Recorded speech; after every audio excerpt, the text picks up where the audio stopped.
Shuv Boker Tov Beshem Hashem, Naaseh Venatzliach Be'ezrat Hashem Yitbarach en ce mercredi 1er du mois de novembre et déjà Yud Zayin du mois de Cheshvan. Shiur acheté par Stéphane Pérez Ayakar pour l'élévation de l'âme de Noya Dan, un jeune autiste de 12 ans, assassiné avec sa grand-mère Carmela par le Hamas lors du massacre du kibbutz de Nir Oz le 7 octobre, une date dont on se souviendra, et ainsi que toutes ces pauvres âmes assassinées ce jour-là.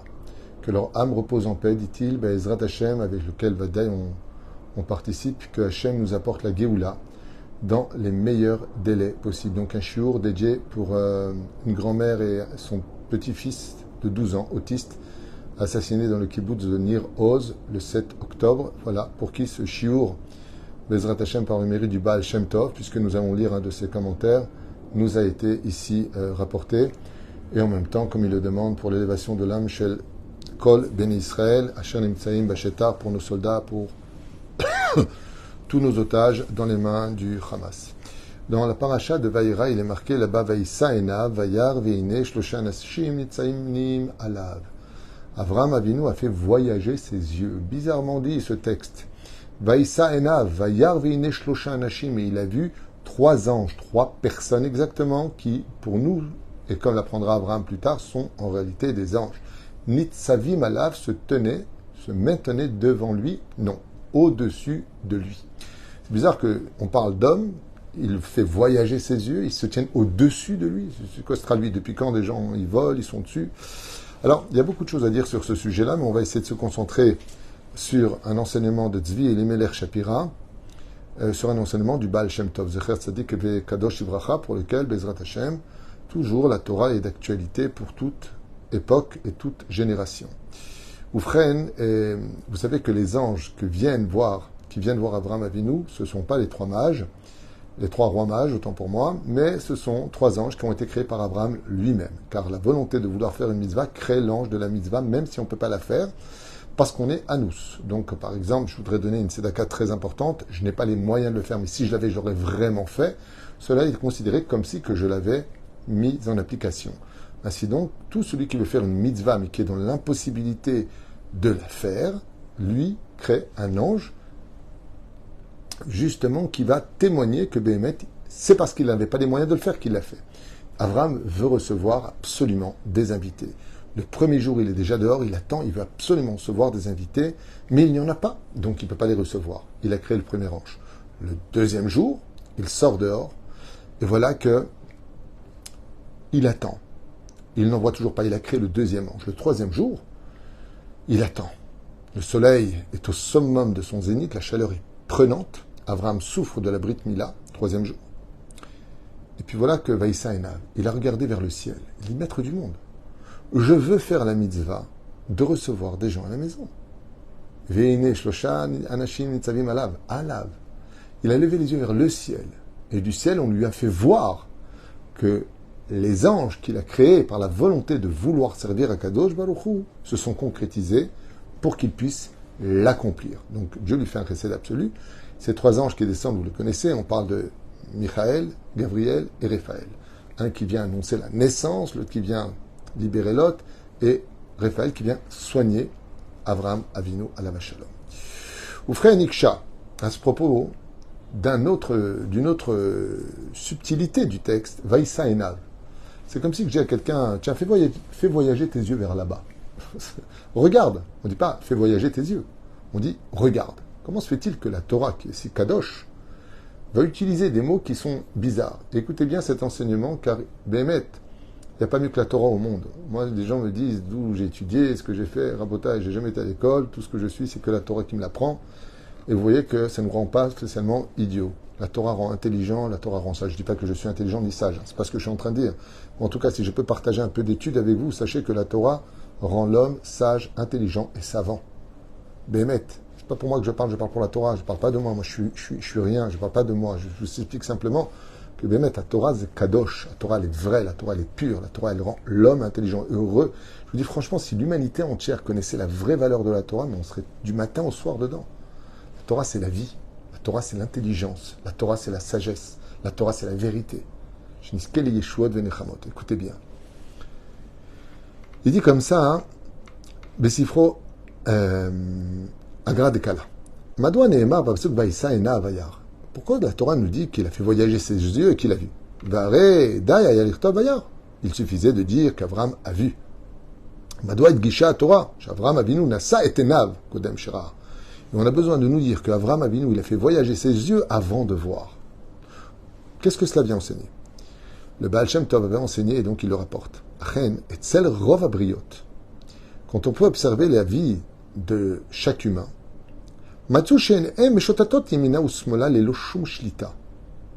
que la nature de l'homme essaie de regarder toujours à droite, à gauche, et quand s'occasionne quelque chose, alors on relève les yeux pour voir.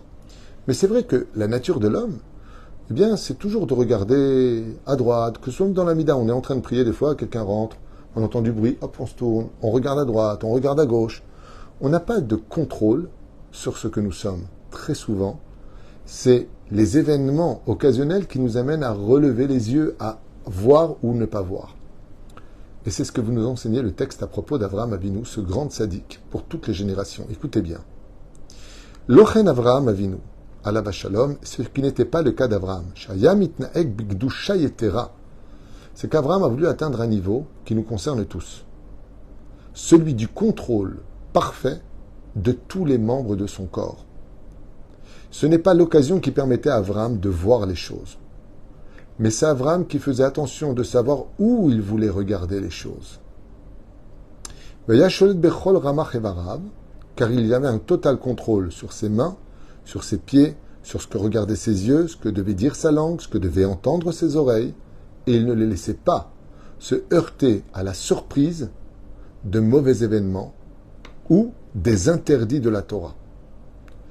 Vous ne pouvez pas savoir combien ce texte-là est puissant. Ça nous concerne tous. Pourquoi marqué Vaïssa Enav? Il a fait voyager. C'est lui qui a décidé de regarder. Et non pas ses yeux qui l'ont emmené à voir ce qu'il aurait ou pas voulu. En d'autres termes, Avraham était le roi de tous ses membres. Et c'est ce qui a fait de lui le père de la nation juive. Et le Baal Shem Tov nous dit, vous ne pouvez pas savoir combien ces trois mots sont puissants. Vaïssa Enav, il a permis son contrôle de l'esprit. Là, tu regardes. Là, tu ne regardes pas. Là, tu écoutes. Là, tu n'écoutes pas. Là, tu peux t'asseoir. Là-bas, tu ne peux pas t'asseoir. Il a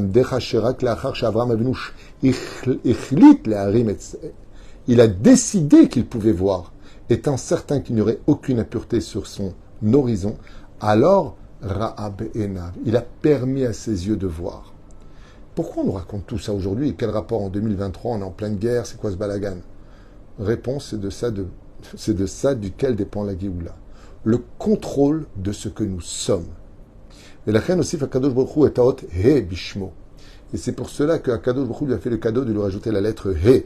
Avram devient Avraham. Quel rapport? Il dit Avram Nikra al Shmo Shel Avram. Pourquoi? Parce que combien on a de membres? 248. À Avraham, tant qu'il n'avait pas le contrôle des 5 sens, il était Avram. Mais maintenant qu'il a contrôlé ce que regardent ses yeux, ce que sent son nez, ce que sa bouche peut manger, ce que ses oreilles peuvent entendre, ce qu'il a le droit de toucher, ça fait combien de chouch? Ça fait combien de... On appelle ça chouchim, c'est les 5 sens. Les sens, on en a 5. Pourquoi lui a rajouté la lettre He? Parce que Avraham a dirigé les 5 sens de sa vie. Et quand on est capable de diriger les 5 sens de notre vie, on devient roi de ce que nous sommes et rien ne peut nous arriver. Rien ne peut nous arriver.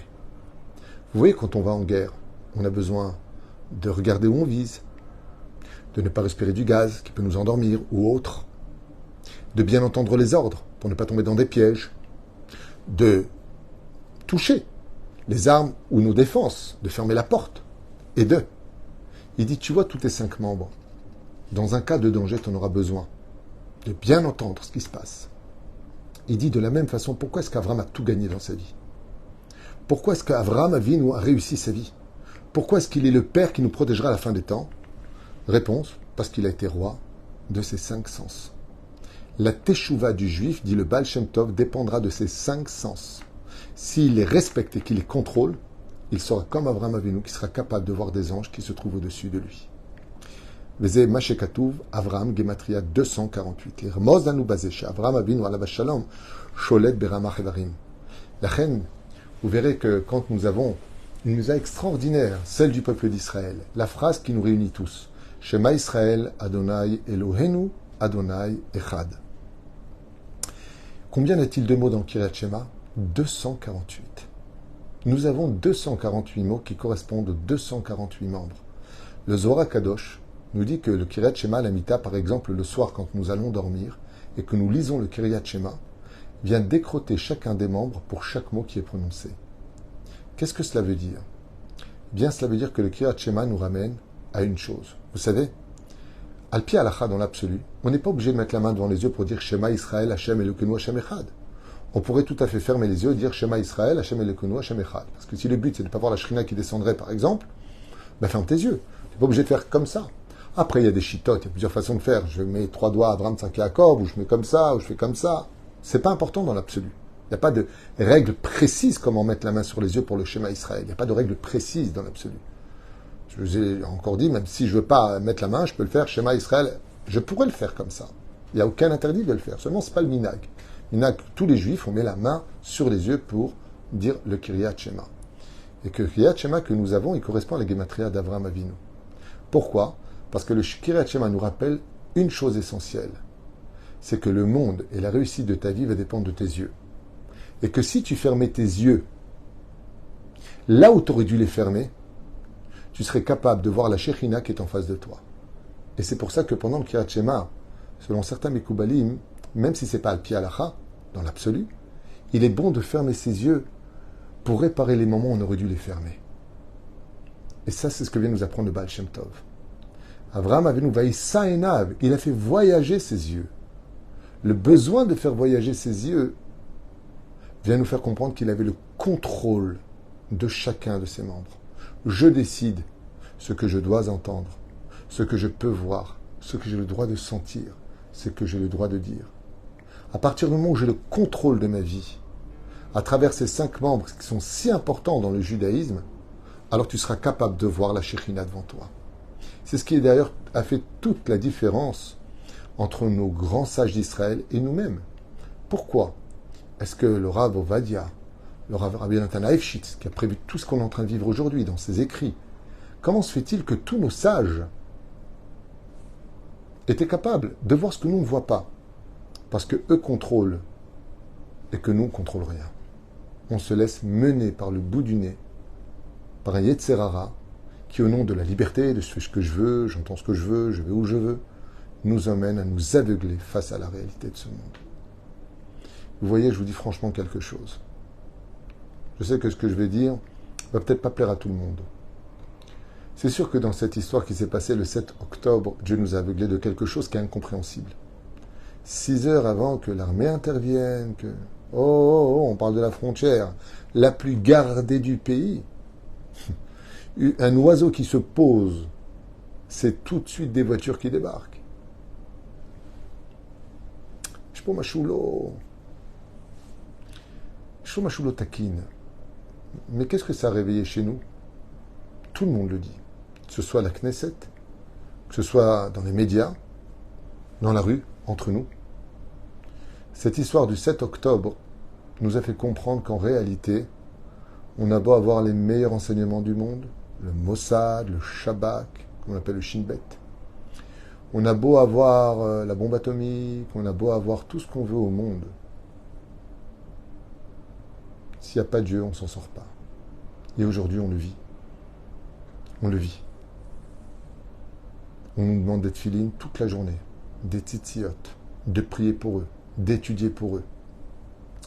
Il y a un soldat qui n'est pas du tout religieux, qui aujourd'hui est parti. Il est en ce moment à Gaza. Et vous savez ce qu'il a demandé à sa sœur, qui va en boîte de nuit, la totale. Il lui regarde, ma sœur.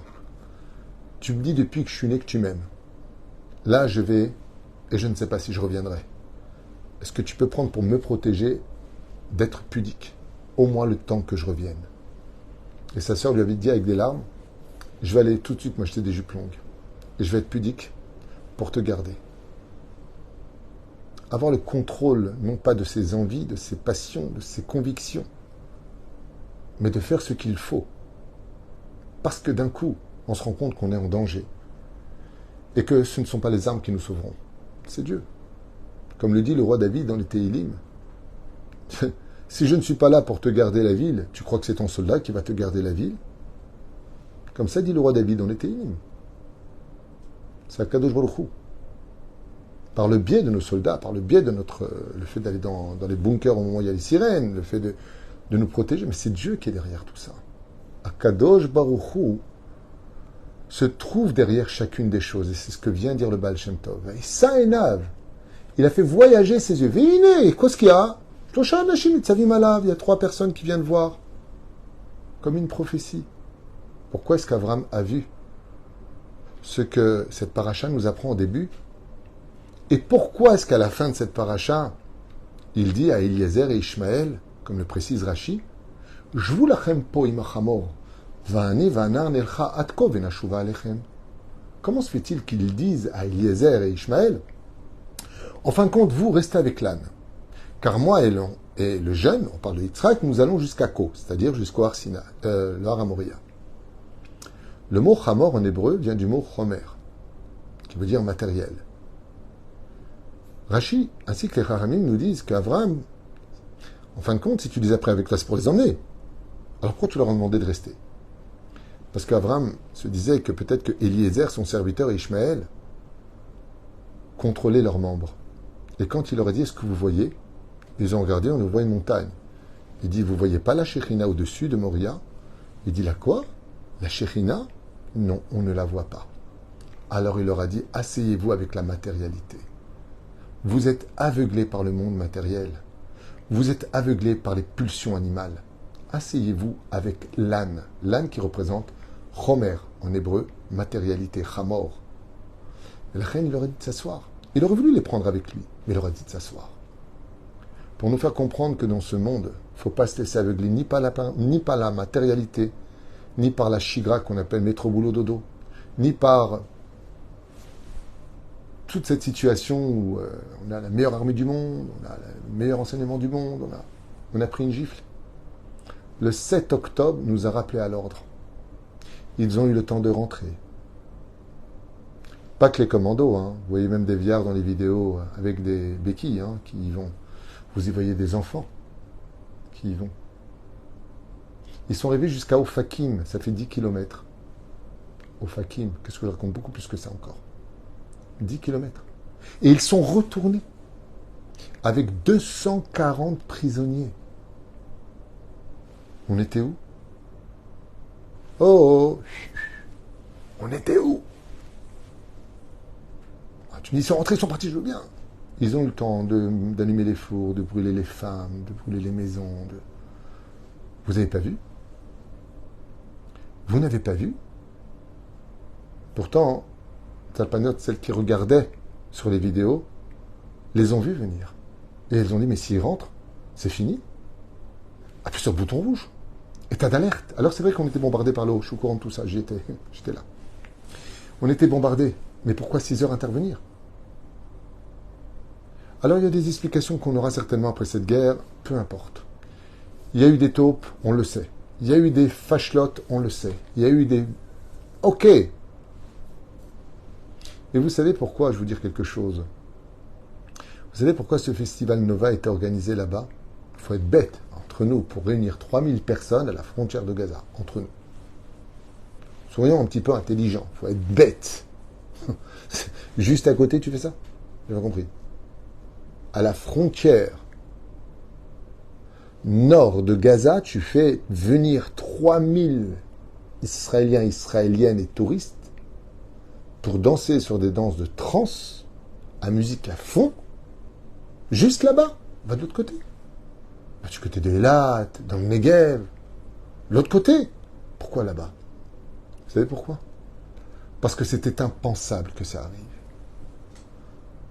C'était impensable. Leurs yeux n'étaient pas capables de voir ce qui pouvait éventuellement arriver. Et cette situation nauséabonde nous a menés à cette situation. Et ça, c'est un enseignement du Baal Shem Tov il y a 300 ans en arrière, qui dit Vaïssa Enav. Il a fait voyager ses yeux. La grandeur d'un homme qui est dans la Torah, c'est de voir, comme c'est marqué, Zeu Chacham Aro et Anolad. Vois ce qui peut sortir des événements que tu n'es pas capable de voir aujourd'hui. C'est comme toutes ces personnes aveuglées par l'amour, alors qu'ils savent que ça ne fera pas après le mariage. Les yeux sont fermés, parce que le cœur est ouvert. Alors que la Torah nous dit, Velo taturu, achare levavchem ve'achare ainechem.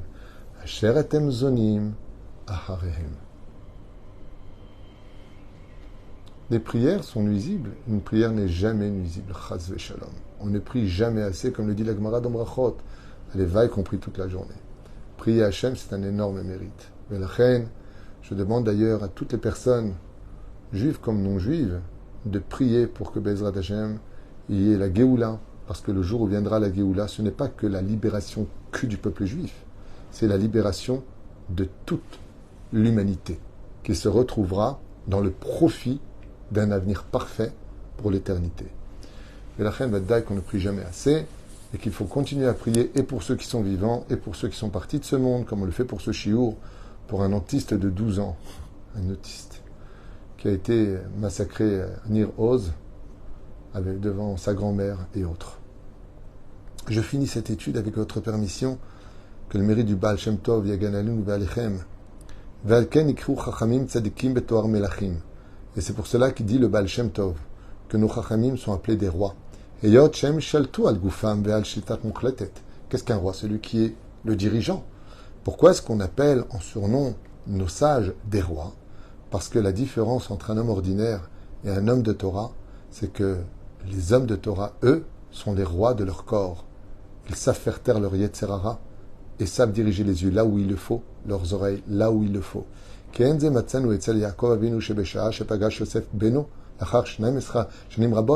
on voit quand Yaakov a rencontré enfin son fils Yosef disparu, eh bien il s'est assis et a lu le Kriyat Shema, avant même qu'il ne s'approche de lui, pour montrer qu'il ne s'est jamais laissé aveugler par ses yeux. Le Kriyat Shema velonatan les regeshot, il n'a pas donné à ses sentiments le droit d'intervenir avant de contrôler son remerciement vis-à-vis d'Hachem. Shema Israël Adonai Eloheinu Adonai Echad. Contrôler notre vie, contrôler nos sentiments. Vous verrez, ne serait-ce que dans les Shlom Bait. Vous savez quel est le premier facteur des problèmes des Shlom Bait? Je vous le dis dès maintenant. La nervosité. On est trop nerveux. Et la nervosité nous aveugle et nous plonge dans des amalgames. Les amalgames sont nés aussi d'une chose qui, au préalable, nous a fait oublier que rien n'était acquis. Et on va tirer sur la corde, au point de la faire craquer et de nous dire adieu. Tout cela, à cause de quoi? À cause du fait qu'on n'est pas capable de surmonter ce que nous sommes. La Torah nous a été donnée comme une corde qui nous fait monter au-dessus de tout cela. Heureux celui qui aura compris ce message, parce que la Géoula en dépend totalement. Baruch Adonai Leolam Amen Ve'Amen. Dieu vous bénisse. Shemrech etrem, ishmaot chayalenu, ve'otanu, mikol tzara v'tzaka, ou mikol nega ou machala, yeshuot ve'nechamot. Et sachez que cette guerre, qui a commencé à Sukkot, si c'est vraiment la guerre de Gog ou Magog, comme je le pense très sincèrement, alors ça veut dire qu'à Nissan, on chantera la Gada de Pesach au Beth Amikdash, si Dieu veut. En vous souhaitant tous les bonheurs du monde, faites attention à vous partout où vous allez, car aujourd'hui, c'est vrai qu'il y a la chasse du juif. Tout le monde est après les juifs. Les juifs. Mais être juif, ça veut dire qu'on a beaucoup de valeur. On ne s'intéresse pas à des cailloux, on s'intéresse à des diamants. Alors comportons-nous comme des diamants. Brillez au maximum de votre potentiel, tout en faisant attention à vous, mais avec la tête fière d'être juif. Baruch Hashem Ani Yehudi.